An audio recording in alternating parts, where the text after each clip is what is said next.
안녕하세요. 저는 동시 통역사로 일하면서 서울에 살고 있는 40세 여성입니다. 오늘 저는 결혼 후에 겪은 어이없는 일을 말씀드리려고 합니다. 사람이 살다 보면 생각하지 못했던 뜻밖의 상황과 마주치는 일이 흔히 있습니다. 믿었던 사람에게 뒤통수를 맞기도 하고 설마가 사람 잡는다는 말처럼 방심하고 있다가 허점을 찔려서 망하기도 하죠. 제가 그런 경우에 속합니다. 두 여자에게 연이어 뒤통수를 호되게 맞았고 그 결과 인생이 파탄나기 일보 직전까지 몰리게 되었죠. 설마 사람이 어떻게 그런 짓까지 하겠어 라고 생각하며 믿고 방심했기 때문입니다. 하지만 세상에는 우리들이 상상하는 것 이상으로 악독하고 파렴치한 인간들이 아주 많다는 사실을 제가 당한 억울하고 분한 사연을 통해 알려드리려고 합니다. 제 아버지는 외교관이셨어요. 주로 유럽에 있는 나라에서 근무를 하셨는데 2년이나 3년에 한 번씩 다른 나라로 가서 근무를 하셨습니다. 그래서 어렸을 때는 아버지와 같이 지낸 적이 없었어요. 그러다 제가 중학생이 될 무렵에 아버지는 미국의 한국 대사관에서 근무하게 되셨고 엄마와 저는 아버지가 있는 미국으로 가게 되었죠. 그때부터 아버지가 한국의 외교부로 발령이 나서 귀국할 때까지 5년간을 미국에서 살게 되었어요. 그래서 저는 중고등학교를 미국에서 다니게 되었습니다. 처음에는 미국 생활이 낯설었고 적응하기에 힘들었는데 1년 정도 지나자 영어도 어느 정도 익숙해졌고 친구들도 생겼어요. 미국의 문화에 적응을 하고 보니 아주 자유로워서 한국보다 좋았습니다. 다만 여전히 남아있는 인종차별과 밤거리를 절대 여자 혼자 다니면 안 된다는 걸 제외하면 말이에요. 중학생이 되어서 시작한 유학생활이었지만 저는 영어를 빨리 배웠습니다. 보통은 초등학교 저학년 때 유학을 와서 영어를 배운다고 하잖아요. 중학생이 되면 이미 늦어서 영어를 빨리 배우지 못한다고 하던데 저는 언어를 배우는 감각이 남달랐는지 1년 만에 영어를 스펀지처럼 빨아들여서 의사소통에 전혀 문제가 없는 수준이 되었어요. 부모님도 저의 탁월한 언어 감각을 보시고 아주 좋아하셨습니다. 소희는 다른 애들보다 영어를 빨리 배우는 것 같구나. 네 실력이면 여기서 대학을 다녀도 아무 문제 없겠어. 아버지는 제가 미국에서 대학까지 마치게 할 생각이셨습니다. 저도 미국에서 학교를 다니는데 문제가 없어서 그렇게 할 생각이었는데 3년 뒤에 문제가 생겼습니다. 아버지께서 한국의 외교부로 들어오라는 인사발령이 난 겁니다. 아무래도 한국에 들어가야 할 것 같다. 내가 알아보니 소희만 여기 남아서 계속 학교를 다닐 방법이 없어. 인사발령이 났으니 아버지는 당연히 귀국을 해야 했지만 저랑 엄마라도 미국에 계속 살 수 있는 방법을 찾아보셨는데 그게 불가능하다고 하셨어요. 그래서 결국 아버지를 따라 한국으로 돌아와야 했습니다. 미국에 처음 정착했을 때처럼 차별받을 일이 없을 줄 알았는데 한국에 와서 고등학교를 다니면서 문제가 생겼습니다. 친구들이 제게 텃세를 부렸거든요. 틈만 나면 저를 무시하면서 괴롭히기 시작했습니다. 너 미국에서 살다가 왔다던데 한국말은 할 줄 알아? 친구들은 뭔가 오해를 하고 있었어요. 미국에서 5년만 살다 온 건데 저를 아예 외국인 취급하고 있었습니다. 아버지 때문에 한국으로 유학을 왔다고 생각하는 것 같길래 제가 해명해 보았지만 친구들은 저를 자기들과는 다른 부류로 생각하고 거리를 뒀습니다. 제가 있으면 제 영어 발음을 흉내내면서 놀려댄 적도 있었어요. 야, 오늘 담탱이 몰래 야자 빼고 땡땡이 치자. 이런 건 영어로 어떻게 말해? Let's go 땡땡. 이러나? 너 영어 잘하잖아. 빨리 말해봐. 이런 식으로 이상한 질문을 할 때면 저는 대답하지 않고 무시했어요. 그런데 친구들은 자기들을 무시하면서 잘난 척한다고 화를 내더라고요. 야, 사람이 말하는데 쉽냐? 네가 그렇게 잘났어? 미국에서 살다 왔으면 다야? 안 그래도 적응하기 힘든데 친구들이 시건방지다고 놀리고 왕따를 시키자 더 이상 버틸 수 없었습니다. 제 편을 들어주는 친구 하나 없으니까 밝고 활동적이었던 성격이 말이 없고 내성적인 성격으로 변해갔습니다. 저희 엄마도 그 사실을 알아차리고 아버지와 상의를 하기도 했죠. 여보, 소희가 걱정이에요. 학교 생활에 통 적응을 못하는 것 같아요. 그래? 어떻게 하지? 다른 데로 전학이라도 보내야 하나? 내가 학교에 찾아가서 상담해 봤는데 내년이면 3학년이라 전학도 안 된다고 하더라고요. 설사 전학을 간다고 해도 그 학교에서 잘 적응한다는 보장도 없고 이걸 어쩌면 좋아요. 그렇다고 풀이 잔뜩 죽어있는 애를 그냥 내버려둘 수도 없으니 큰일이야. 날마다 부모님께서 저를 걱정하시는 소리를 들었지만 따돌림 문제를 해결해 주시지 못했죠. 힘들어도 참고 견디면서 졸업을 하는 것 외에는 다른 방법이 없었습니다. 아버지께서도 아무리 찾아도 방법이 없으셨는지 저를 따로 불러 달래기 시작하셨습니다. 소희야, 1년만 참고 졸업하자. 졸업하고 미국에 있는 대학으로 유학 가면 다 해결될 거야. 힘들어도 어쩌겠니? 참고 이겨내야지. 아버지께서 고등학교만 졸업하면 미국으로 유학을 보내줄 테니 1년만 참으라고 했어요. 몇 달 뒤에 3학년이 되자 저는 유학 전문 컨설팅 업체의 도움을 받아서 본격적으로 유학 준비를 하게 되었습니다. 소희가 워낙 영어에 능통하고 공부도 잘해서 아이비리그 대학도 도전해 볼 만한 것 같습니다. 부모님께서 말하신 이 대학이랑 이 대학의 원서를 접수해 보면 어떨까요? 유학업체 관계자분께서 제 실력이면 미국의 스카이로 불리는 인류 대학도 가능하다고 하셨습니다. 그래서 저는 지긋지긋한 한국을 떠나기 위해 이를 악물고 미국 대학 진학에 필요한 준비를 하기 시작했습니다. 그때는 저를 괴롭히는 친구들이 있는 한국이 너무 싫었거든요. 얼마나 미국이 그리웠는지 미국 학교 친구들과 할로윈 파티를 하고 축제를 즐겼던 추억들이 꿈에 보일 지경이었어요. 제발 미국에 갈 수 있길 빌며 1년간 치열하게 준비한 끝에 예일대학으로 유학을 갈 수 있게 되었습니다. 대학에 진학하기로 하고 짐을 싸려고 하니까 엄마가 엄청 걱정하시더라고요. 소희야, 진짜 가야 하니? 아무리 전에 살았다곤 하지만 너 혼자 잘 지낼 수 있겠어? 괜찮다니까 몇 번을 말해. 내가 미국에서 안 살아본 것도 아니고 걱정하지 마.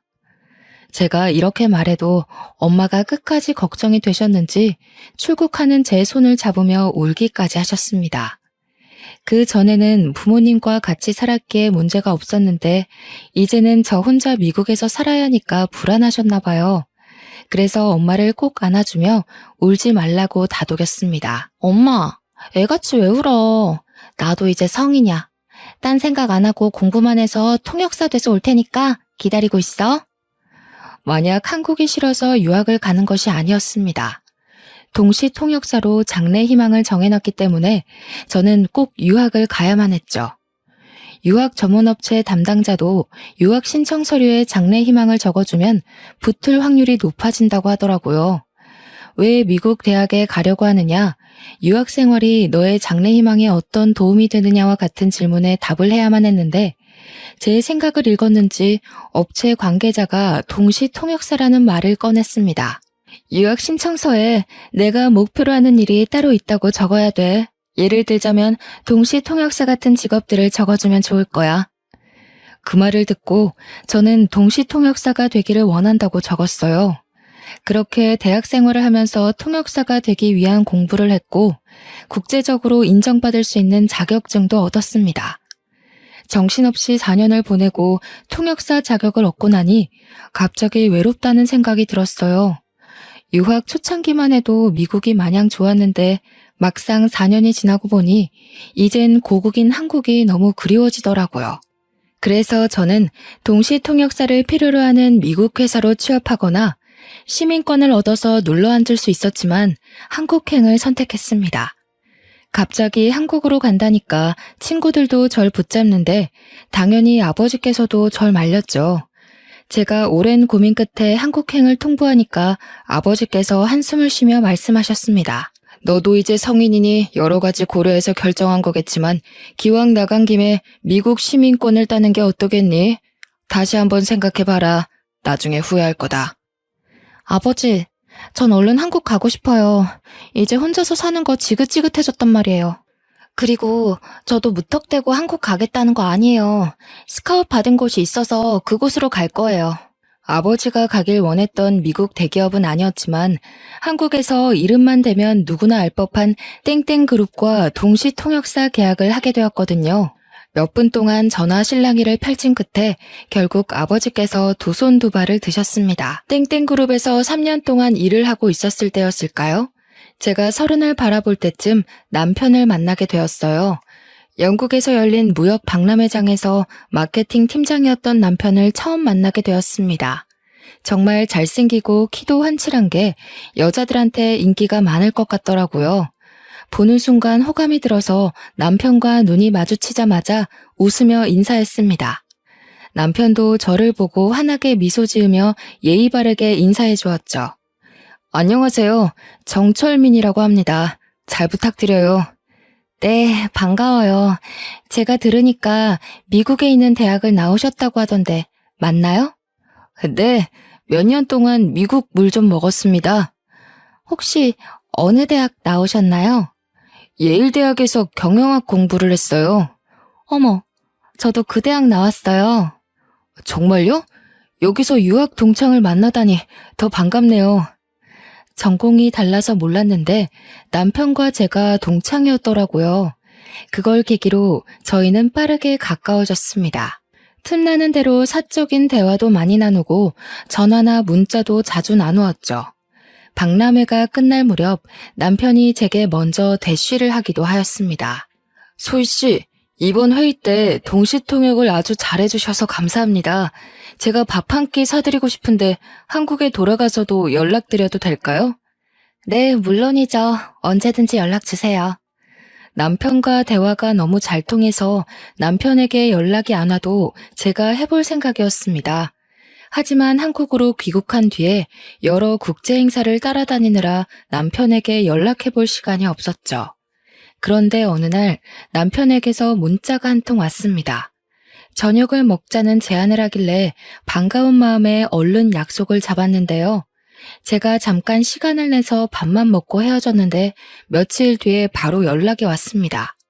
소희 씨, 요즘도 바쁘시나요? 요즘 이상하게 소희 씨 생각이 나네요. 밥은 잘 챙겨 먹고 다니시는 거 맞나요? 저도 남편에게 호감이 있었지만 남편이 저에게 더 호감이 있는 눈치였습니다. 그때부터 거의 매일 제게 문자와 톡을 보내길래 저도 마음이 더 깊어지기 시작했죠. 남편이 틈만 나면 어떻게 지냈는지 뭐 하는지 묻다가도 보고 싶다고 하면서 저에 대한 속마음을 솔직하게 드러냈습니다. 해외 유학파 출신의 외모도 괜찮고 잘 나가는 대기업 팀장이 이렇게 적극적으로 나오는데 어느 누가 안 넘어갈까요? 하지만 제가 너무 바빠서 관계가 빠르게 진행되지 않았습니다. 몇 달이 지나고 나서야 남편이 정식으로 사귀자는 말을 꺼내더라고요. 이제 소희 씨도 제 마음 알 거라고 생각해요. 우리 진지하게 교제하면서 결혼까지 생각해봐야 하지 않을까요? 남편도 그렇고 저도 적은 나이가 아니라서 남편과 결혼을 전제로 만나보고 싶었습니다. 하지만 저희 둘 다 국제적인 업무를 맡고 있어서 한국에 있는 시간보다는 외국에 나가 있을 때가 더 많았죠. 1년간 연애를 하면서 같이 보낸 시간은 얼마 되지 않아서 결혼 이야기가 나오는데 많은 시간이 흘렀습니다.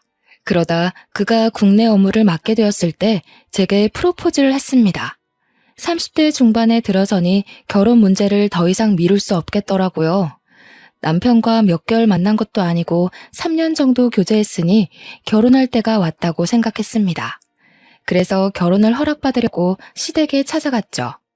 시어머니께서는 저를 보자마자 매우 마음에 들어 하셨어요. 우리 며느리가 동시통역사라고 했니? 동시통역사 며느리면 우리 아들한테 아주 딱이지. 그래, 결혼식은 언제 올릴 거니? 시어머니께서 저를 좋아하신 만큼 저도 시어머니의 말투와 성격이 마음에 들었습니다. 말하는 품격만 봐도 교양이 온몸에서 줄줄 흐르는 세련된 사모님이었거든요. 저를 보자마자 칭찬을 너무 많이 해주셔서 몸둘 바를 몰랐습니다. 철민이 덕분에 해외 유학파 며느리를 다 보게 되는구나. 이런 며느리가 우리 집안에 들어오다니 가문의 영광이 따로 없다. 가문의 영광이라뇨. 저 받아주시면 제가 더 감사하죠. 나는 우리 철민이랑 얼른 결혼했으면 좋겠는데 사돈이 싫어하면 어쩌니? 딸 아깝다고 우리 아들 내치는 거 아닌가 몰라. 아니에요. 저희 부모님도 좋아하실 거예요. 실제로 저희 부모님도 남편이 마음에 쏙 든다고 하셨거든요. 시어머니를 처음 본 날만 그런 게 아니라 정식으로 잡은 상견례 자리도 화기애애한 분위기에서 진행되었습니다. 집안에 돈도 많지 시어머니께서는 저를 너무 좋아해 주시는 교양인이지 시아버지가 안 계신 것만 빼면 완벽한 집안이었습니다. 연애를 하면서 남편은 부모님이 이혼했다는 말은 했지만 왜 이혼을 하게 되었는지는 말해주지 않았어요. 신뢰가 될 거라고 생각하고 묻지 않았는데 결혼을 하고 나자 남편이 그 내막을 털어놓았습니다. 여보, 우리 아버지 말이야. 사실은 바람이 나서 이혼하신 거야. 뭐? 시아버지께서? 남편 말로는 아버님께서 아주 잘 나가는 사업가셨고 계열사를 5개나 거느리고 있는 작은 그룹의 회장이었다고 합니다. 그런 시아버지의 한 가지 약점은 여자를 너무 밝힌다는 것이었죠. 더 기가 막힌 사실은 시아버지께서 먼저 불륜 사실을 털어놓았다는 거예요. 여보, 이제 우리 철민이도 다 컸으니까 이제 정리하자. 진심으로 사랑하고 같이 살고 싶은 사람이 생겼어. 뭐라고요? 당신 미쳤어요? 다른 여자랑 살 거니까 이혼하자는 거예요? 시아버지께서 언제부터 누구랑 불륜을 저지르고 있었는지 아주 당당하게 털어놓았다고 해요. 하지만 어디 이혼이 그리 쉽나요? 시어머니가 남편 결혼시키기 전까지 이혼 못한다고 하니 시아버지께서 놀라운 제안을 꺼내놓았습니다. 이혼하자. 내가 가지고 있는 회사 중에서 가장 괜찮은 회사 줄 테니까 그걸로 퉁치자고. 회사 하나를 시어머니께 줄 테니 골치 아프게 위자료 소송 같은 거 하지 말고 조용히 끝내자고 하셨답니다. 시어머니께서 화를 내시면서 헛소리 말라고 무시하니까 시아버지께서 집에 들어오지 않으셨다고 하죠. 남편하고 동갑인 이때 어린 내연녀에게 완전히 홀려서 이미 마음이 떠났는데 어쩔 수 없었다고 합니다. 소송해봐야 돈만 많이 나가고 동네에 소문만 나니 시어머니께서 회사만 받고 모든 관계를 정리했다는 겁니다. 그 회사를 시어머니께서 맡아서 운영하고 계시지만 나중에는 남편이 이어받을 거라고 하더라고요. 제가 왜 말하지 않았냐고 물으니 남편이 미안하다는 말과 함께 이렇게 말하였습니다. 어느 집안이나 감추고 싶은 흑역사가 있잖아. 그래서 말 안 했던 거야. 당신은 이해해 줄 수 있지? 그래, 요즘 이혼하는 사람들이 한둘이 아니잖아. 우리 삼촌도 이혼했는데 잘만 살고 계시더라. 나는 이혼에 편견 없어. 오히려 시아버지께서 스스로 떠나줘서 다행이라고 생각했죠. 바람을 피운 남편 덕분에 사업가가 된 시어머니께서 집안 살림에 큰 보탬이 돼주셨거든요. 그래서 저는 결혼 후에도 통역사 일을 계속하면서 커리어를 쌓아갔습니다. 그렇게 3년이 지나갔고 미국에서 국제회의를 마치고 돌아왔는데 엄청난 사건이 터지고 말았습니다. 일주일 전에 남편이 교통사고를 당해서 세상을 떠났다는 충격적인 소식에 기절을 할 뻔했죠. 시어머니는 아직도 그날 일이 믿어지지 않는다고 하셨습니다. 회사에서 퇴근하고 집으로 온다는 전화가 마지막이었어. 몇 시간을 기다려도 오지 않아서 마음이 불안했는데 병원에서 전화가 왔더라고. 트럭하고 정면으로 부딪히는 바람에 병원에 왔을 때는 이미 이 세상 사람이 아니었대. 아이고, 불쌍한 내 새끼. 어쩌다 그런 봉변을 당해서. 시어머니는 제게 자초지종을 설명해 주시면서 울음을 터뜨리셨습니다. 제가 외국에 있으니 연락도 하지 못하고 장례를 치렀다고 하시더라고요. 저는 졸지에 남편의 임종을 지키지도 못하고 장례식 자리에도 늦은 아내가 되어버리고 말았습니다. 급하게 남편의 장례식장에 갔지만 상주로서 역할도 하지 못했습니다. 저 대신 상주로선 시모 옆에 서 있기만 했는데요. 제가 금방이라도 쓰러질 것 같으니까 어머님께서 집으로 가라고 했습니다. 충격을 받아 머리도 어지럽고 토할 것 같아서 집에는 가지 않고 잠시 화장실에 다녀왔을 때였습니다. 시어머니께서 시누이랑 이야기를 하고 있더군요. 일부러 들으려고 한 건 아닌데 목소리가 워낙 커서 들어가자마자 바로 들렸습니다. 그래, 내가 알아보니까 당사자가 죽었어도 불륜으로 소송 걸면 걸린다는 거야. 그러니까 민철이가 만나던 여자가 있었다는 걸 절대 알게 하면 안 돼. 맞아. 이제 곧 남남이 될 텐데 돈 아깝게 위자료 물어줄 필요는 없잖아. 맞아, 엄마. 굳이 그럴 필요는 없지. 그런데 어떻게 숨기려고 그래? 들키면 어쩌려고. 어머님께서 도대체 무슨 말씀을 하시는 걸까요? 시어머니의 말을 듣고 소름이 돋고 말았습니다. 아무리 어머님이 하시는 말씀을 훔쳐들어도 남편에게는 내연녀가 있었고 그걸 시어머니도 알고 있었다는 소리 같았습니다.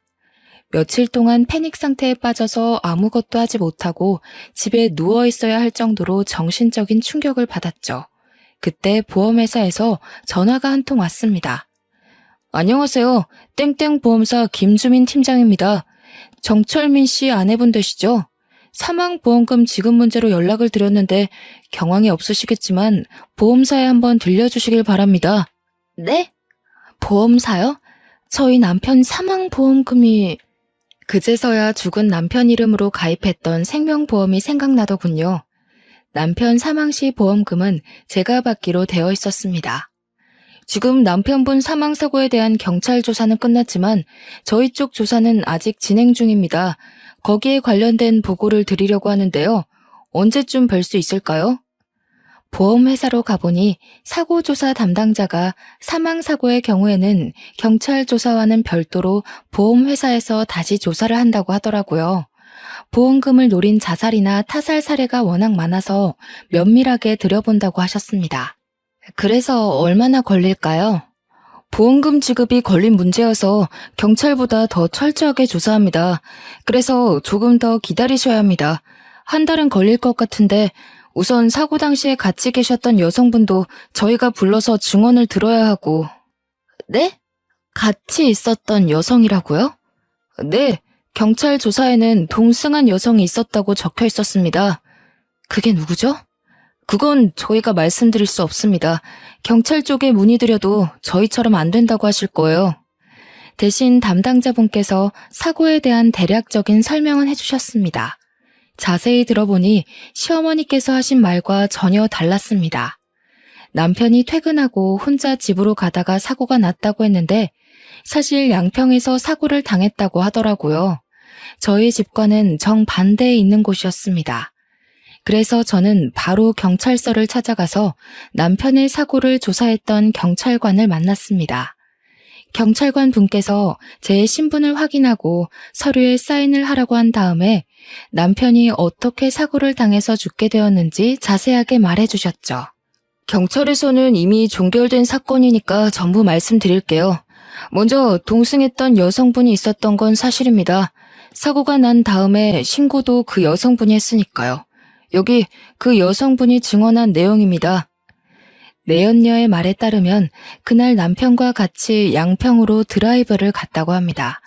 같이 저녁을 먹을 동안 내연녀는 맥주를 좀 마셨고 남편은 술을 먹지 않았다고 해요. 식당을 나와서 바람을 쐬려고 드라이브를 하는데 내연녀는 맥주를 마셔서 화장실이 급해졌다고 하죠. 그래서 국도변 갓길에 차를 잠깐 세워놓고 내연녀는 풀숲으로 들어가서 볼일을 봤다고 하는데요. 급한 용무를 마치고 숲에서 나오는데 갑자기 대형 트럭 한 대가 남편이 타고 있던 차를 뒤에서 들이박았다고 합니다. 졸음 운전을 하던 트럭 기사가 갓길에 서 있던 남편의 차를 그대로 박아버렸다는 거죠. 그 사고로 남편이 타고 있던 자동차가 트럭 밑에 깔려버렸고 남편은 현장에서 바로 사망했다고 들었는데요. 당연히 저는 사건의 진실을 듣자마자 내연녀가 누구인지 물었습니다. 죄송하지만 그 여성분의 신원에 대해서는 저희도 알려드릴 수가 없습니다. 제가 알려달라고 매달렸지만 끝까지 알려주지 않더군요. 경찰서를 나오는 제 머릿속은 혼란스러워졌어요. 남편이 외도를 하고 있을 거라고 상상조차 안 해봐서 충격은 더 심했습니다. 죽은 남편을 상대로 불륜 소송을 해야 하나 싶었지만 당사자는 이미 죽고 없어졌는데 그렇게까지 해야 하나 싶었습니다. 하지만 남편의 불륜을 알고 있었으면서 돈을 아끼려고 거짓말을 한 시어머니가 괘씸하다는 생각이 들었어요. 그래서 변호사를 만나 어떻게 해야 하는지 상의하고 있는데 갑자기 모르는 여자에게 전화가 왔습니다. 여보세요? 최소희 씨 본인 맞으시나요? 네, 그런데요. 누구시죠? 저는 소희 씨 남편이랑 내연 관계 가졌던 여자예요. 네? 뭐라고요? 내연녀에 대해 어떻게든 알아내려고 변호사를 찾아간 건데 내연녀가 제 발로 찾아온 겁니다. 카페에서 만나서 이야기하자고 하길래 떨리는 심정으로 내연녀가 문자로 보내준 주소로 찾아갔죠. 내연녀를 실제로 보니 남편이 한눈에 반해서 넘어갈 만해 보였습니다. 얼굴도 몸매도 저보다 더 나아 보였거든요. 하지만 성격은 어찌나 고약한지 절 보자마자 재수없는 소리를 해댔습니다. 멀뚱히 서서 뭐 하세요? 시간 없으니까 얼른 앉으세요. 우리가 아주 불편한 관계라는 거 알아요. 하지만 그 사람은 이미 이 세상을 떠나고 없는데 우리끼리 싸워봤자 무슨 소용이 있겠어요? 내연녀는 뻔뻔하게 나오니까 코웃음이 절로 나오더군요. 제가 어이없는 표정으로 콧방귀를 뀌고 있는데도 내연녀가 꿋꿋하게 제게 제안을 했습니다. 소희 씨 시어머니도 저에 대해 알고 있어요. 그걸 증명하면 죽은 남편이 아니라 시어머니를 상대로 위자료 청구를 할 수 있다고요. 그래서요? 지금 위자료 청구해서 반반씩 나누기라도 하자는 거예요? 잘 아시네요. 제가 도와드릴 테니까 위자료 5대5로 나눠요. 그쪽도 억울해서 이대로 넘어가기 싫잖아요?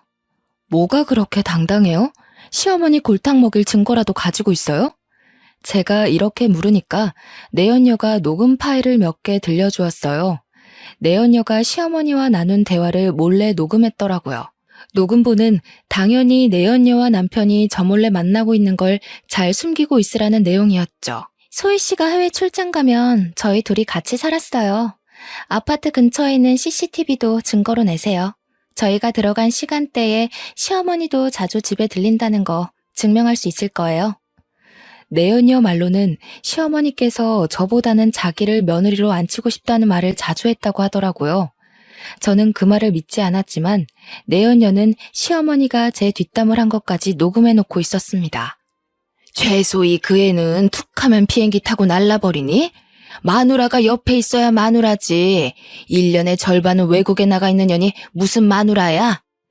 혜정이 네가 우리 철민이 잘 챙겨주거라. 내가 기회 와서 확 이혼시켜버릴 테니까. 녹음 파일을 듣고 있던 저는 겉과 속이 다른 시어머니의 모습에 분노가 치밀어 올라서 견딜 수가 없었습니다. 제 앞에서는 간이고 쓸개고 다 내줄 것처럼 굴더니 남편 내연녀 앞에서는 제 욕을 대놓고 했더라고요. 어때요? 이제 제 말 믿겨지시죠? 우리 이대로 한편해요. 이 정도면 증거로도 충분할 것 같은데. 내연녀보다 시어머니에게 복수심이 드는 건 왜일까요? 녹음본을 들은 순간 속이 부글부글 끓더니 눈앞에 있는 여자가 꼭 제 편처럼 보였습니다. 내연녀의 말이 사실이라면 시어머니를 상대로 위자료 청구 소송을 해도 승산이 있을 것 같았죠. 그래서 원하는 게 뭐예요? 아무 조건 없이 본처 앞에 나타나서 제 소송을 돕겠다고 할 리는 없을 것 같은데. 5대5로 반띵하자는 소리 했잖아요. 돈이 급해서 그런 거죠. 별일 있겠어요? 내가 정철민 믿고 이것저것 돈 질러놓은 게 많이 있는데 갑자기 죽어버려서 다 내 빚이 돼버렸잖아. 진짜 미친놈 아니야? 시집 오라고 해놓고 죽어버린 놈이 어딨어? 그 말을 들은 순간 정말 정신 나간 여자라고 생각했죠. 하긴 본처한테 머리카락 쥐어뜯기고 재산 탈탈 털릴 수도 있는데 기어코 찾아온 거 보면 하루살이 인생을 사는 것 같았습니다. 급한 불만 끄는 데에 온 정신이 팔려서 아슬아슬한 승부수를 둔 것 같았는데요. 이렇게 비정상적인 여자 때문에 시어머니께 복수를 할 수 있게 되었습니다. 그리고 상간녀 소송을 하지 말아달라고 계약서까지 써달라고 하더군요. 저는 생각해본다고 말하고 남편 내연녀와 헤어진 다음에 머릿속으로 계산을 해봤습니다. 시어머니에게 위자료를 받아내고 보험금을 받는다면 시댁에 복수도 하고 관계를 완전히 정리할 수 있을 것 같았어요. 그러다 얼마 후에 보험사에 연락을 받고 내연녀가 제안한 대로 하기로 결심했습니다. 하지만 내연녀에게 연락해서 만나기 전에 시어머니에게 소송을 할 거란 말을 먼저 하면서 사과를 받아야 할 것 같아서 시댁에 먼저 갔습니다. 평소처럼 도어락 문을 열고 들어가니 시어머니께서 뜻밖의 손님과 같이 있는 게 보였습니다. 바로 제가 만났던 남편 내연녀였죠. 안방에서 둘이 뭐가 그리 좋은지 히히덕거리고 있더라고요. 어머님, 그년 아주 바보더라고요. 내가 하는 말을 그대로 믿더라니까요. 그년이 영어만 잘하지 다른 건 아무것도 몰라. 아들이 바람을 피우다가 죽었는데 엄마한테 위자료 달라고 하는 법이 세상에 어디 있겠니? 저는 그년이 당장 상간녀 소송한다고 난리를 칠까봐 얼마나 조마조마했는지 몰라요. 얼른 계약서 받아내야 할 텐데 걱정이야. 곧 받아낼 수 있을 거다. 내가 말했잖아. 세상 물정이라고는 모르는 등신이라고. 어떠냐? 내가 시키는 대로 하길 잘했지? 네. 어머님은 정말 머리가 잘 돌아가세요. 이제 계약서만 받아내고 보험금만 빼내면 끝이니까 서두르자고요. 담당 설계사가 이제 조사 끝났다고 연락 왔어요. 그냥 민증만 가지고 가면 돼요. 둘의 말을 들은 저는 어이가 없고 기가 막혀서 맥이 탁 풀리고 말았습니다. 다리에 힘이 빠져서 주저앉을 것만 같았는데 겨우 정신을 차리고 내연녀와 시어머니가 대화하고 있는 목소리를 녹음해놨습니다. 그리고 급히 시댁을 빠져나왔는데요. 내연녀와 시어머니가 한패였다니. 제가 남편 사망 사건의 경위를 캐고 다니는 걸 안 시어머니가 내연녀를 시켜서 계약서에 사인을 받아놓으려고 했던 겁니다. 그리고 제가 내연녀를 발견해 상간녀 소송을 걸더라도 이기려고 했던 거죠. 변호사를 찾아가서 들어보니 짐작했던 대로 남편이 사망했기 때문에 시어머니에게 위자료 청구 소송으로 민사상의 책임을 묻는 건 불가능하다고 하더라고요. 다만 당사자가 사망했어도 상간녀를 상대로 소송은 얼마든지 가능하다고 했습니다. 이걸 알고 있던 그 인간들은 저한테 계약서를 받아내서 상간녀 소송을 막으려고 했던 거죠. 며칠 후에 내연녀에게 연락해서 생각을 정리했다고 만나자고 했습니다. 내연녀와 저는 처음 만났던 카페에서 다시 얼굴을 마주하게 됐죠. 저는 내연녀를 보자마자 상간녀 소송장을 꺼내서 그년 얼굴에 던져버렸습니다. 이게 뭔지 알아? 상간녀 소송장이다. 내가 미쳤다고 다른 사람도 아니고 내연녀 말을 믿어주겠니? 상간녀 소송이 시작이니까 정신 똑바로 차리고 있어. 네가 가지고 있는 재산 탈탈 털어줄 테니까. 어? 지금 무슨 소리 하는 거야? 상간녀 소송이라니? 내가 네 시모랑 하는 말 다 들었어. 이제 그 할머니 내 시어머니 아니야. 네가 가져. 내가 너랑 네 시모 빈털터리 만들어줄 테니까 기다리고 있으라고. 네가 진짜 정신이 나갔구나. 무슨 증거로 상간녀 소송을 걸었는데? 내가 준 녹음본? 그거 하나만으로 소송 성공할 것 같아? 그래, 멍청한 거사. 내가 친히 네 시어머니랑 작당한 것도 녹음해놨으니까 각오하고 있으라고. 내연녀가 저를 향해 쌍욕을 내뱉길래 내연녀가 상황 파악을 할 수 있도록 찬물을 얼굴에 부어주었습니다. 그리고 집에 와서 서랍장을 뒤져보니 제 주민등록증이 없어져 있더라고요. 시어머니가 가지고 간 게 분명했습니다. 그 길로 바로 경찰서로 가서 시어머니와 내연녀의 대화를 녹음한 파일을 제출하고 둘을 문서 위조와 사기 혐의로 고발했습니다. 시어머니는 남편의 사망보험금을 가로채려고 보험 설계사와 짜고 서류를 위조하고 제 신분증을 훔쳐서 내연녀가 제 행세를 하도록 만들었더라고요. 위조죄로 깜빵에 보내겠다고 하니 시어머니가 제 집까지 찾아왔습니다. 억울하다며 펄쩍 뛰길래 경찰을 부른다고 했죠.